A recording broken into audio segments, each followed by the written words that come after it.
What's going on with y'all, man? And welcome back to another episode of that Stay Off My Grass podcast. You got your boy, Suns fan Randy in the building.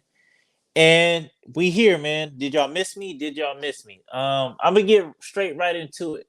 So we fired Frank, which I was like, okay, cool. I'm smooth with that. You know what I'm saying? Like, it is what it is. I do want to shoot him a little bit of bail. Like, I don't believe that the whole entire season was his fault, but I do feel like once you lose the locker room, like it's kind of like that's it. You know what I mean? And I feel like Frank never really got the backing of anybody in the locker room. I feel like he never really like built that bond. I don't know if he took the time to try to get to know the players and try to build that bond. From what I've seen as a fan, it didn't seem like that because I feel like what we seen with Monty and some of the other coaches or whatever the case may be around the league, like they like to get to know their guys on a personal level first before, you know what I'm saying, basketball, and then that shit can kind of smoke like flow a little bit smoother. And I feel like in Frank's case, like it just didn't help. You know what I mean? Like he just was just like, I'm here from 9 to 5. Anything else, like I'm not really, you know what I'm saying? So you didn't feel like everybody was playing for Frank. You know what I mean? And then you could tell that people was questioning his IQ and just like why on a lot of shit too. So like I said, I'm not mad at it. I don't think it's his fault. But I do think that it raised a couple of concerns with me overall. So we got Bud. Okay, so how do I feel about getting Coach Bud? I'm not mad at it because I don't think that honestly, this is me as a Suns fan. Honestly, I don't see the problem as a coaching issue per se. Like I get it, you know what I'm saying? Like you got to find somebody to blame. I don't think that it's a coaching issue per se. It's more so like who can maximize and who can get the most out of these guys. And I feel like Frank couldn't do that because I feel like he kind of came in with the mentality that everybody was going to be bought into being a scrappy team, playing defense, and then offense was just going to come just because like we just so fucking good.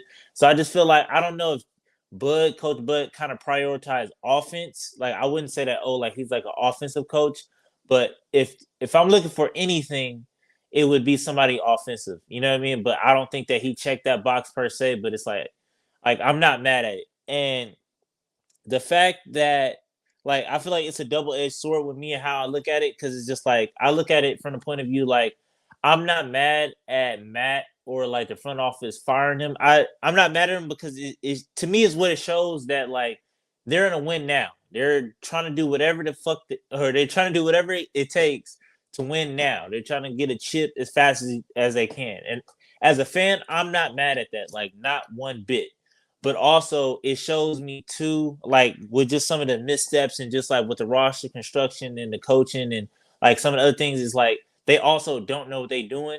But like I am not mad because it seems like they're spending the money to either right their wrongs or to get a chip fast. You know what I'm saying? Like get a chip here as fast as they can. So I'm not mad at it at the end of the day. So it is what it is. We're gonna see what he's gonna do. I'm gonna give him the benefit of the doubt. And like I said, I just feel like we like the main problem with the team wasn't the coaching. It was more so just the players. I feel like everybody kind of gave up. Like D Book just stopped playing defense. KD like stopped being like the defensive leader on the team. And it just seemed like everybody just kind of gave up on him just because it seemed like they didn't agree with his game plan.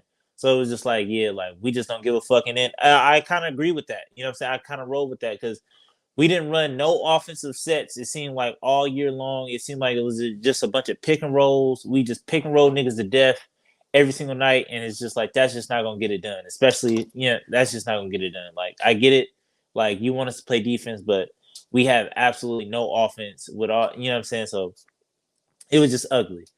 But like I said, and something I did kind of like I'm concerned with, and I feel like Suns fans we need to address is kind of a little bit with this Devin Booker situation in the sense of like I don't think that he's leaving or no shit like that. Like my thing is I feel like Suns fans we kind of got to look ourselves in the mirror. I feel like we kind of created a monster in a sense. Like this is just my hot take, but I think that Devin Booker wants to be the star player, the coach, the GM, and the owner all at the same time. Just I feel like just from watching how he move and just how he acting and shit like this is just like and the lack of accountability it's just like it seemed like he just wanna kind of control everything without, you know what I'm saying, standing in front of the bullets, I feel like. And that's just my hot take of it. Maybe y'all see it differently, but that's just how I see it. I feel like Devin Booker is doing shit that's like, yo, like you want to be the GM, you want to be the coach, you want to, you know what I mean? Like you want to run the play, you want to tell us who we should be grabbing and shit like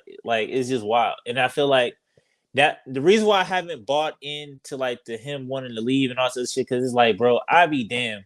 Because the Suns have literally given him everything he's ever wanted, and for him to want out is just don't even sound right. Like to me, it don't make sense to me. It might make sense to y'all, but it don't make sense to me.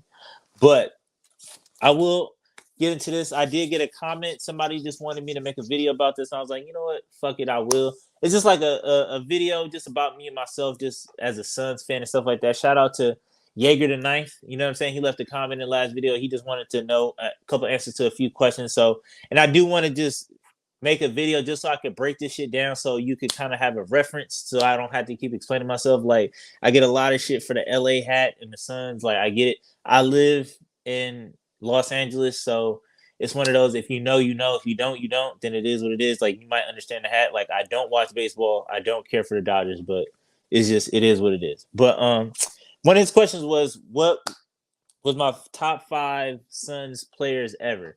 And my top 5, I wouldn't take this top 5 in a debate, but just my personal favorite top 5 Suns players would be obviously Devin Booker, Charles Barkley, Steve Nash, Kelly Oubre, and I'll explain that, and Amari Stoudemire. The reason why I put Kelly Oubre is because I feel like Kelly Oubre was like Kelly Oubre and what he meant to this team while he was here. And like it's one of those like you just had to be there, and you could kind of see how he changed the whole culture of the team. You know what I mean? Like he came in like on a trade, whatever, just embraced the squad, just turned it around and did all this other shit, just changed the whole mentality, the whole culture of the team, of the fan base, got everybody like one person, I feel like single-handedly like kind of put that shit on his back and just said, fuck it, like this is what it is. Even though he didn't get to stay, he didn't get to see the benefits.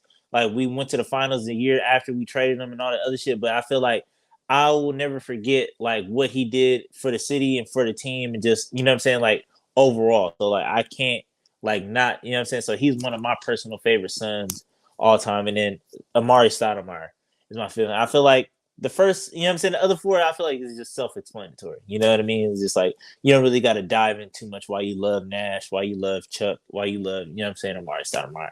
Like it is what it is.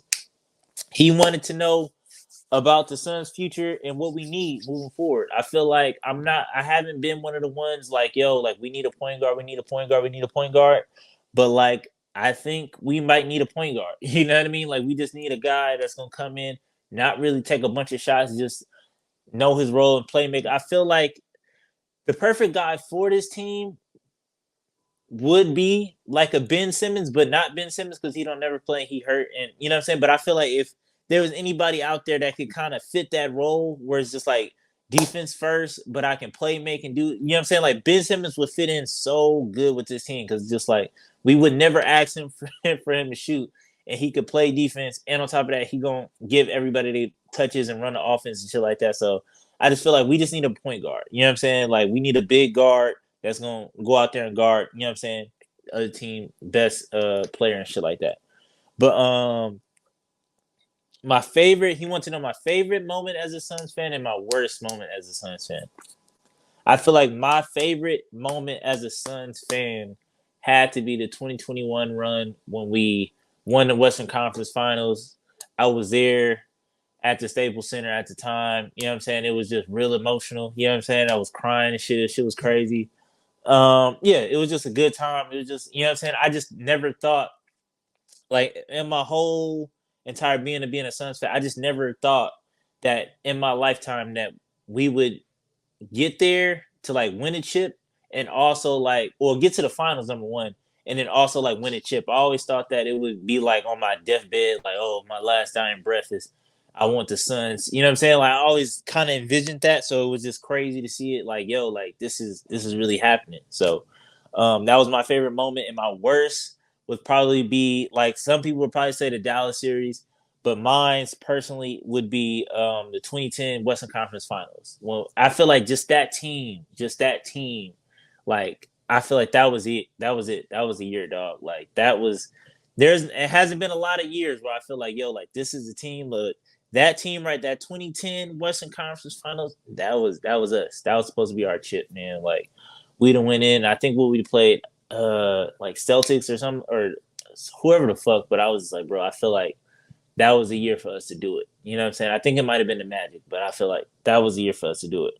But and then he wants to know how long have I been a Suns fan, and kind of like a little bit of the origin of my Suns fandom. So I've been a Suns fan probably since I was like 8 years old. You know what I mean? Like obviously, like I said, I was born in Arizona, you know what I'm saying, raised in Cali or Los Angeles. So I had a little bit of like when I was growing up, I was a little bit of a fan of basketball, watching like the Lakers and shit like that. But just after the whole Shaq and Kobe shit and they broke up, I was just like, you know what, like I can't do this shit. And plus my heart was never really in it. You know what I mean? Like I never really like I didn't feel the connection like I feel with the Suns. It's just like I think about the Suns day, night, you know what I'm saying? Like all the time type shit. So it's just like that connection was just never really there. But yeah, so it was Nash and you know what I'm saying? Like I said, 8 years old, I was like, fuck it, I was already born. And Phoenix, I was just like, I just felt like the connection with the city already. Every time I go there, I feel like I'm at home again. So I was like, you know what? This is what it is now. You know what I'm saying? And at the time we was good, 7 seconds or less. So it was just like it was easy. It was an easy transition for me. So all right, man. Until next time. Peace.